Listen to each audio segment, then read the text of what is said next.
I hope all of you had a wonderful Christmas. And now I'm going to get to shoot my Christmas present. Today we're shooting the Parker Hale Lee Enfield conversion in 303 British. So after all of the cleaning and getting the bore looking pretty good on this rifle, finding the scope rings, that was fun. We're finally going to get to shoot this rifle and just see what kind of accuracy we get from it. A few of you may have noticed this is not my normal range or normal range setup. Our local range was rather busy this morning with everyone else trying out their next Christmas presents. They were having fun, but it wasn't exactly conducive to filming. So a friend of mine, Stephen, he was nice enough to let us come out here to his property, and he's got a makeshift setup out here. He's actually building a really nice range right now in the process of it. On the other end of this field, he's got a platform under construction now. But this is what we've got for today, and I'm running out of time as far as hunting season. Just a few days left. Our season closes January 1st. So I'm itching to get this zeroed. So let's get on this before rain or something comes in here and just messes this up. I haven't fired this rifle with this scope on here, so we're going to start by bore sighting this rifle at 100 yards. And we're just going to hope my bore sighting skills are up to the challenge, and hopefully we'll hit paper on the first shot and knock my GoPro downrange.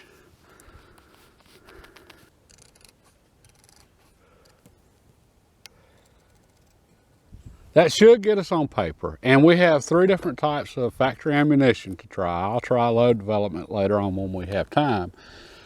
But we've got Remington 180 grain core locks, round nose. We've got Winchester Power Points 180 grain, and we've got Federal High Shocks in 150 grain. And I'm going to start with the 150 grain and get a little fouling in this barrel, hopefully get on paper, and we'll go from there.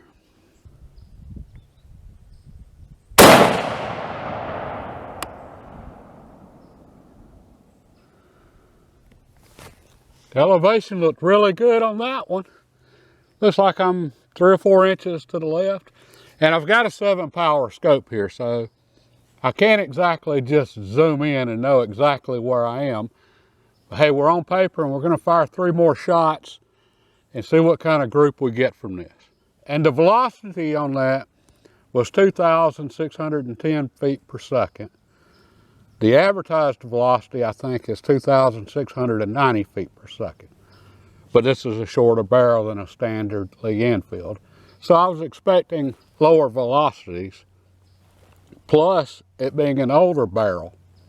And I'm also curious as, will the velocity pick up any as we get some fouling shots through here? Who knows? Well, let's see what kind of groups we can get now.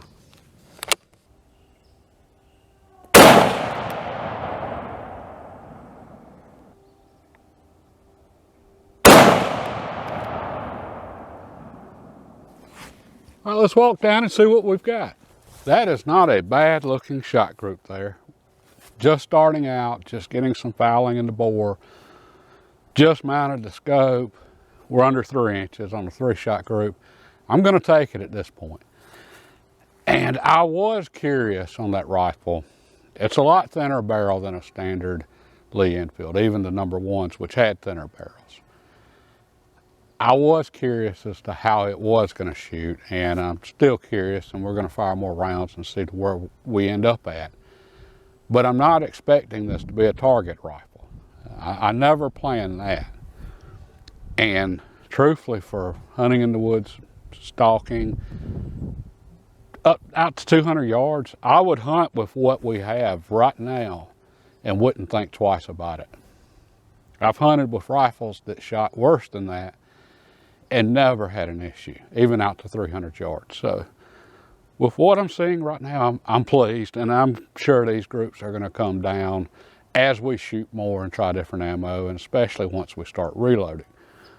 But for right now, yeah, I'm happy. I just wanna figure out how far we are, how far our point of impact is, or the center of the group is from the target, go ahead and make adjustments to the scope, and then just let's get some quality time in on this rifle with different ammo. That last shot with the Federal 150 grains was 2,590 feet per second. So it's looking like we're going to be right around 2,600 feet per second on average for the 150 grains. And I'll take that all day long. Now we're going to try the Winchester 180 grain power points and see what we get with this. And I can't help the lighting, but I know the camera's got to be getting blown out because of it being so bright here and the angle of the sun and so forth. Hey, I'm sorry. That's all I can say. This is what we got, and I got to hurry up and get this zeroed. I made my scope adjustments, and then let's see what we get.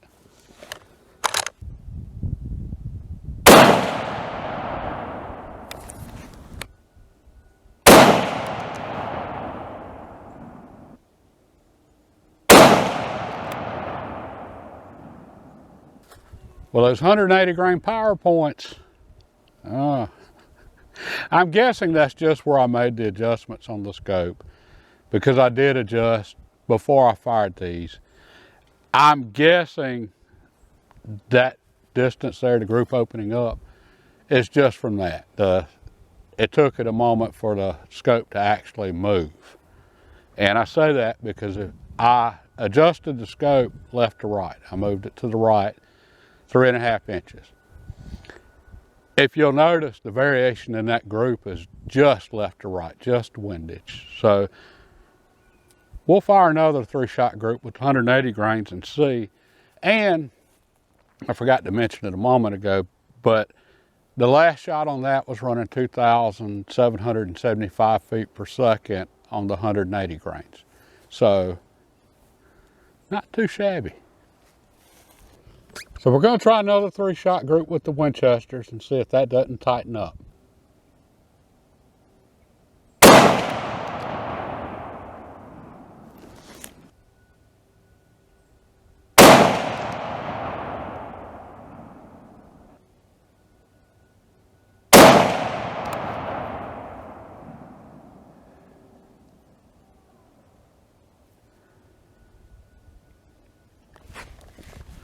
I have no idea what that group's looking like, but we're going to go ahead and shoot the Remington 180 grains. No, we're going to let this barrel cool. It's getting pretty warm. That's probably got something to do with what's going on, because near as I could tell, that last group was really opening up. So this barrel is really thin and it's not free floated. And me being in a hurry, I just wasn't even thinking. So we'll let this cool, and we'll just have to take our time here. And then once it's cool, then we'll try the 180 grain Remingtons. Then we'll come back and try the Winchester 180 grains again. And I'm going to walk down. Y'all will get to see this in real time as far as the impacts because of the camera downrange. I have no idea what order the bullets are hitting in. But it'll be really interesting to find out if they're shifting one way or another as the barrel warms up, stringing left or right, due to it not being free floated. I'll be curious to watch the footage on this. Now we're going to try the Remington 180 grain core locks. And one thing I did notice though on the Winchesters is I had a lot of variation in velocities. I saw everything from 2,225 feet per second to 2,300 feet per second. So, yeah, not the greatest. And I'm not blaming the ammunition. This rifle just might not like the power points. But with the ranges I'll be hunting with this rifle, I'm not even worried about a 75 feet per second change. So, and then, like I said, we'll take a look at the groups here shortly and make some judgment calls from there.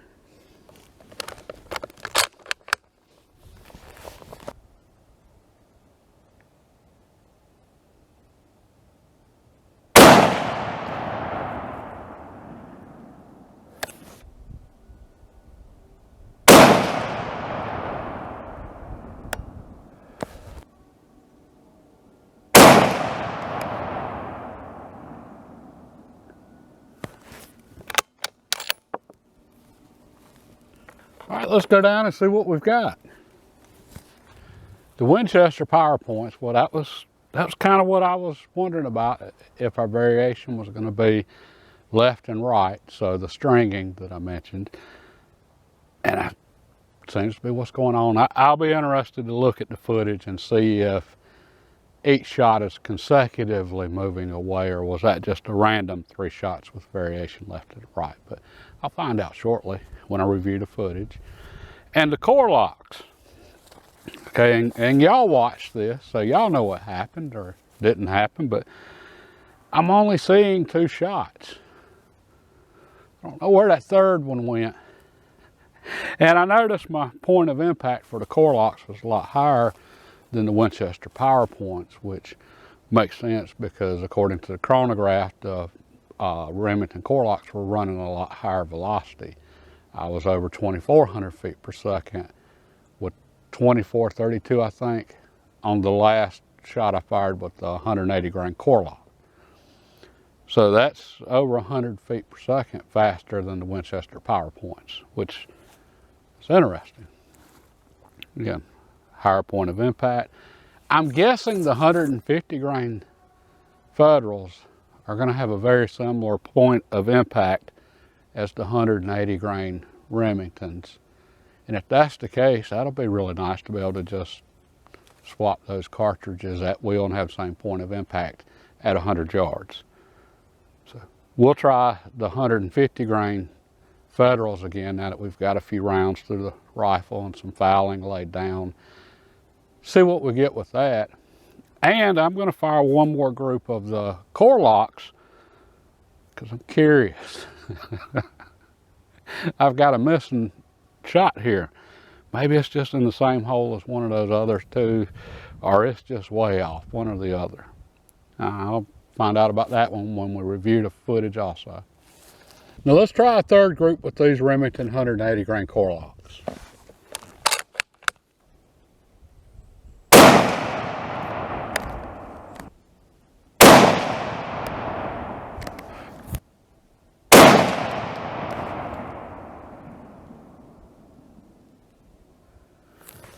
Okay, I'm starting to think what we've got is a scope problem. I was shooting at the bottom right-hand diamond on this target, the left target, and yeah, I'm not seeing anything. I think we got a scope issue. I'll bore sight this one real quick, get a look and see, and check the bases and rings and such, and we'll go from there. But I'm thinking this is going to be the scope because I did a pretty good job mounting it. So I checked the bases and rings and they're rock solid. So we've got a scope problem. And I did bore sight it again, and this scope was way off. So yeah, we got a scope issue. Okay, at this point, there's no use in firing any more shots because then we're just wasting ammo. So we're going to wrap this up and I'll meet y'all back at the shop in just a moment. And then we'll discuss what we've got with this rifle here because this was interesting. I did learn a few things from it. Okay, that didn't turn out exactly like I had hoped it would. It happens. We got some issues with the scope. I'll figure it out later. I'm in no rush now. I was in a rush this morning to get this rifle zeroed so I could carry it hunting this afternoon. But that's not going to happen. And the reason I wanted to go this afternoon, we've had some unseasonably warm weather, which it was gorgeous out there this morning. The problem is when we get weather this warm, at least here, that means we're going to have some severe weather coming in behind it. So I checked the forecast. Yeah, we've got a lot of thunderstorms and rain on the way. So it's probably going to be a pretty rough week weather-wise in the south as far as severe weather. You people in Alabama, watch out. I don't know what it is about Alabama and tornadoes, but y'all get them. And we might get a few before this one's over. But anyway, it doesn't look like I'm going to be hunting much the rest of this year. Well, I'm just about out of time, and with the weather we've got coming. Okay, we did get to shoot the rifle, though. Finally, we got to shoot it. And it was interesting. The first thing that really got my attention shooting this rifle was I was just amazed at how sweet shooting this rifle is. Very little recoil, or at least for me. And I had expected this rifle to have a little bit of punch to it just because it's such a lightweight rifle. I know the 303 British is a really mild cartridge, but based on my experience with the standard Lee Enfields, I expected this one to have just a little bit of punch. The standard Lee Enfields are sweet shooting rifles, but they're a lot heavier than this one. So this was just a really good reminder that, yeah, weight affects your felt recoil, but so does stock design. And that's why this rifle, I believe, shoots as well as it does compared to a standard Lee Enfield. It's a better design on the buttstock. We don't have near as much drop at the comb. The butt pad's a lot higher, closer to the center of the bore on this rifle. When you start getting a lot of drop from the center of the bore, like you have on the standard Lee Enfields, you get more felt recoil. And this one does have a recoil pad, which is also a little more comfortable than a steel butt plate. But the rubber on this is about shot, and this is really hard as a brick. So that didn't help much, but still, it's better than steel. And this was just a sweet shooting rifle. I loved shooting this one. And I really missed the two-stage trigger. That was nice. So I was just tickled with that. And accuracy.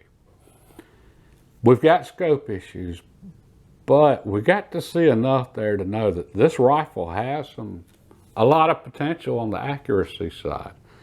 That one group we got with the 180 grain Winchester power points, it was an 1.5 1.75 inch group.